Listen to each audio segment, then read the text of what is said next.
Hello everyone, welcome to BAWIS. Now we'll cover our MCQs for 25th of May. So पहला question आपके सामने ये है. Consider the following statements regarding locust swarms. Okay.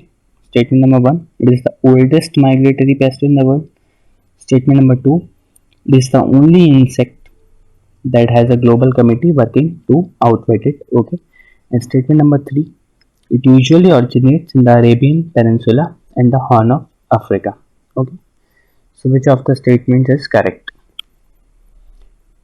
तो सबसे पहले is it the oldest migratory pest in the world?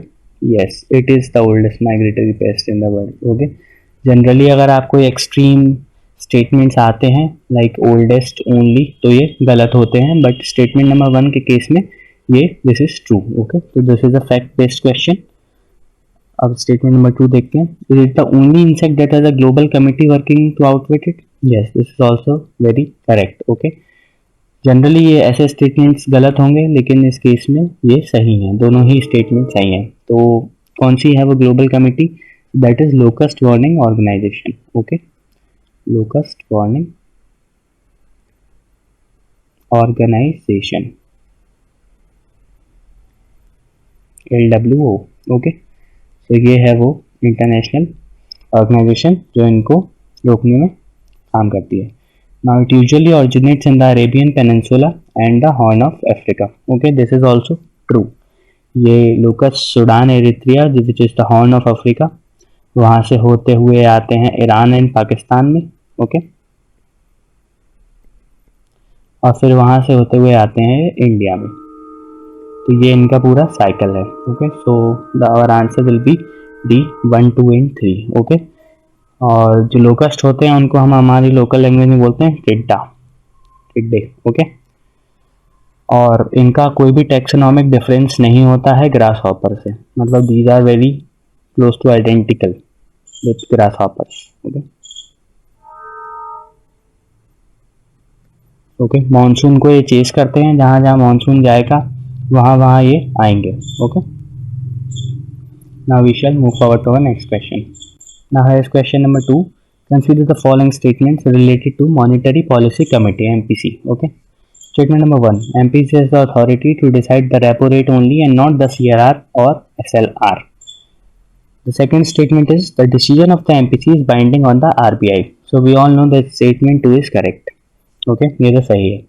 MPC का decision binding होता है RBI पे. पहला statement, MPC has the authority to decide the repo rate only and not the CRR or SLR. Is this true? Yes, this is also correct.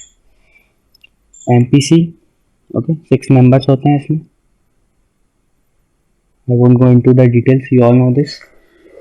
And these only decide the repo rate. इनका function क्या होता है? सबसे पहले जो repo rate है उसको decide करना, और दूसरा तो keep a watch on inflation rate. Okay, कितना इन्फ्लेशन है उस हिसाब से ये रेपो रेट डिसाइड करते हैं. तो यही दो बेसिक फंक्शंस हैं एमपीसी के.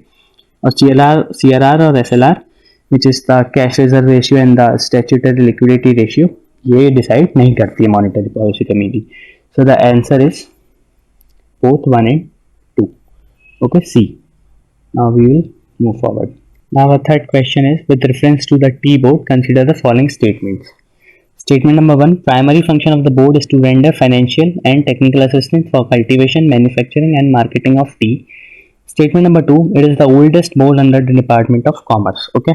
So पहला स्टेटमेंट मैंने आपको टाइम एंड अगेन ये चीज़ बताई है कि अगर कोई जनरलिस्टिक स्टेटमेंट है that is going to be true. तो first statement is very general in nature, तो it is true. The second statement, it is the oldest board under the Department of Commerce. So यहाँ पे फिर एक extreme word है oldest. Okay, and this is wrong. So statement number 2 is incorrect. Answer is 1 only. जो oldest board under the Department of Commerce है that is the coffee board.